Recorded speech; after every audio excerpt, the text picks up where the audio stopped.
This is the Tannen's Mystery Magic Box. I have absolutely no idea what's in it. Now, not being a magician, I have absolutely no idea that the box even existed until I heard a lecture by J.J. Abrams, a screenwriter for the popular show Lost. He explains that when he was a child, more than 3 decades ago, he went into Tannen's magic shop in Midtown Manhattan, saw this box, it was a little bigger then, with multiple question marks all around the outside and unidentified objects shuffling around in the inside, and decided to purchase it. Now, to him, there was something fascinating with the mystery surrounding the box. And since acquiring it 35 years ago, Abrams still had not opened it. The box, as he explains, became the catalyst to his career in the obscure. As he comments, this box represents infinite possibility. It represents hope. It represents potential. And he continues, what I love about this box is I find myself drawn to infinite possibility and that sense of potential, and I realize that mystery is the catalyst to imagination.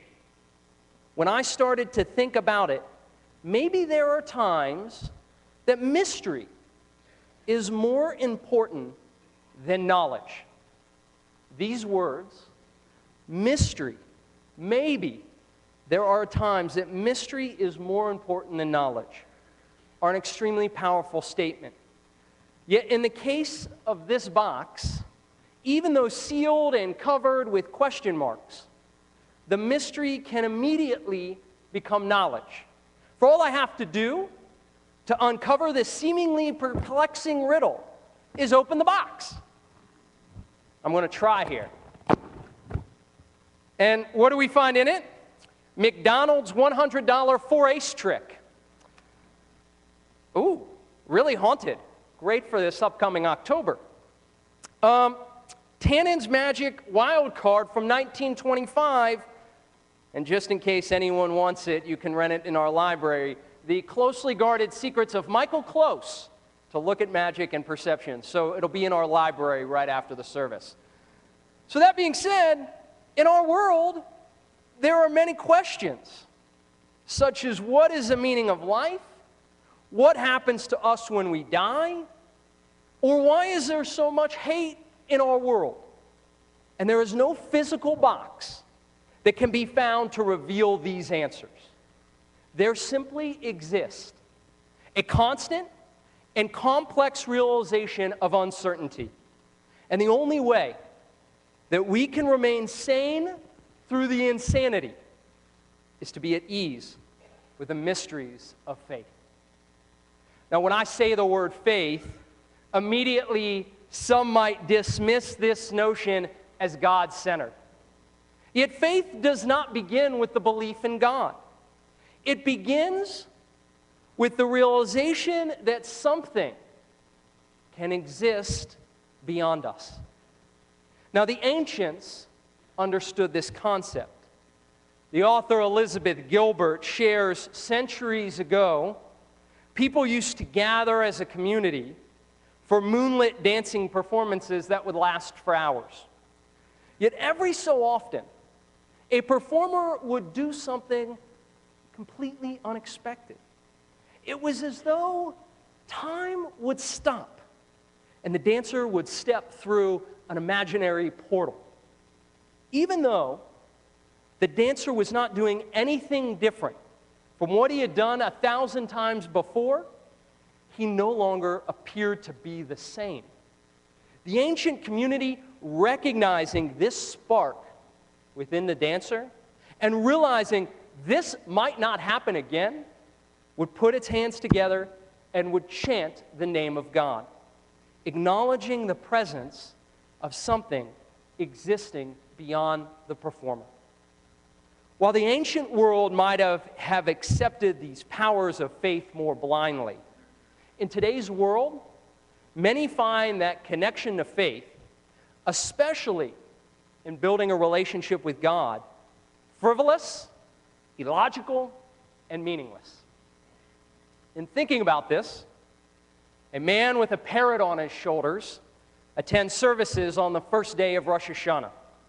He bets, probably not a good thing that he was betting, but he bets several people that the parrot can lead the service more beautifully than the cantor. When the time comes, not this cantor. When the time comes for the parrot to lead the service, the parrot is totally silent. Ashamed and distraught, when they return home, the man berates the parrot. He says, "I can't believe you could do this," and complains about all his betting losses. The parrot responds, "You're an idiot. Think of the odds we now get on Yom Kippur." I could not help but tell the joke. But yet returning to faith, like a service-leading parrot, it's entirely abstract, nonsensical, and irrational. The unknowable nature of religious faith can even cause many to disregard and to disengage with it completely, instead concentrating on more rational endeavors.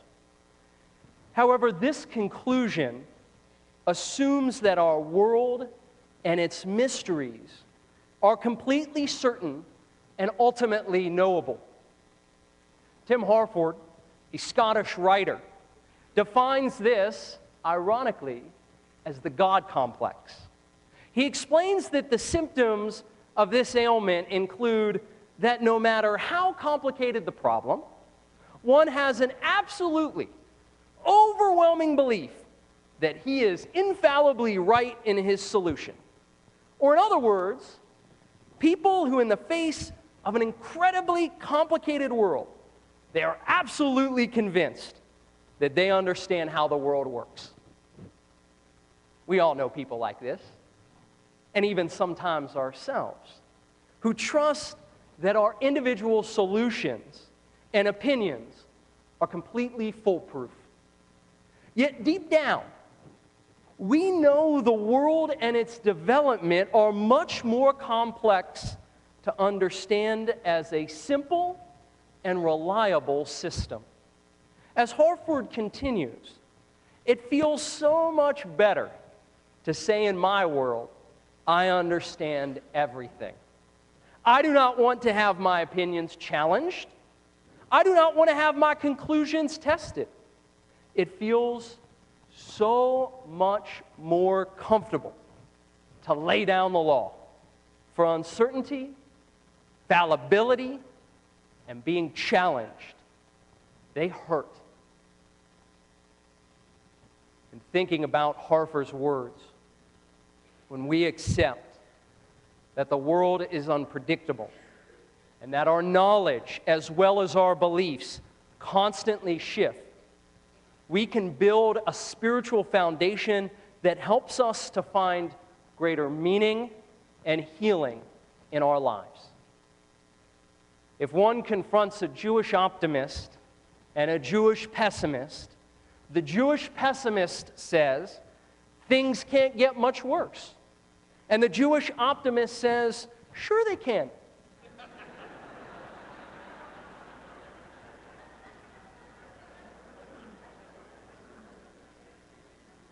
At some point in all of our lives, faith can seem unreasonable.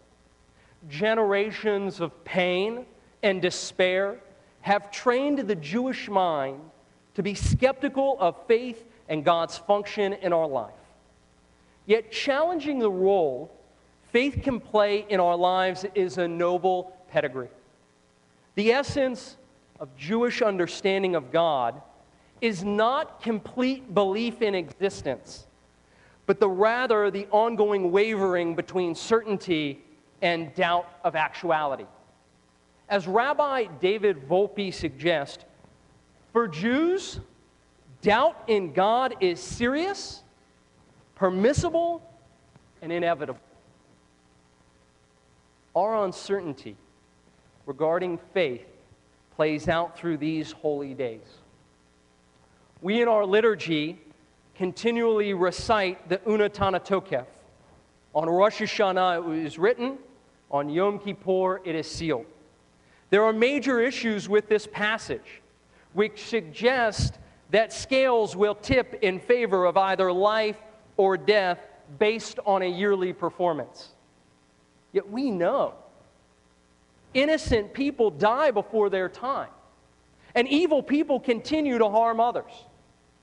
This means then that our faith, our ideas about God at this time has to be more than, but still build upon, what our past professes. Faith, our faith, has to center on the reasons that bring each one of us into this sanctuary and this temple. This faith, while mysterious, does not have to be vague. Faith is the foundation in which we put our trust and in what we hope to be true. There are those that call this faith the grace of humanity, the evolution of science, or coincidence. See, we Jews, we call it God. And when faced with a dream we yearn to accomplish, a dire circumstance, or a challenge to one's pride, it can offer us guidance and it can offer us support. It gives parents who nervously and naively navigate their child through life the confidence to know that they did the best they could. It gives a country the spirit to move forward even when a nation seems to be falling apart. It gives a patient who has just been given a grave prognosis the ability to not concede defeat. It gives a scientist the will to continue through many failed attempts. And it gives the businessman the belief that with a chance, his ideas will prove successful. When hope is needed, each of us puts our confidence in a mysterious essence that goes beyond logic. And that abstract, unknowable, yet completely grounded force is for each of us faith and definable as God. The difference between an atheist and a person who has faith is not the confidence in God, but rather the number of times that doubt enters one's mind. Atheists never doubt. However, our limited minds do not have all the answers to eliminate doubt from our consciousness. We are designed to question the world, our existence, and our purpose. It is the main reason that no matter the field of study or the business pursuit, people constantly uncover new ways to look at things. Without it, our world will still be considered flat, Pluto would still be a planet, and the computer would not be possible. Children, our children, understand this concept. They constantly question and wonder. They accept the unknown, various possibilities, and the obscure and not so obscure answers we adults give them. However, as we mature, we become determined to find certainty. And once we separate things into one way or another, the questions fade and definitive answers become the norm. However, it's this way of thinking that divides us. But faith, that feeling we get when we realize something exists beyond us, becomes the great unifier. And 4,000 years of Jewish history confirm it. The Days of Atonement, which will culminate this evening, offer each of us a time to reflect upon this past year's successes and disappointments, joy and pain, life and loss. This time can inspire us to confront ourselves by realizing knowable personal faults and seeking lasting change. Yet at the same time, these holy days give us an opportunity to recognize the unexplainable realities of our own lives. Accepting this mystery and the possibility of faith, which can be more important than knowledge.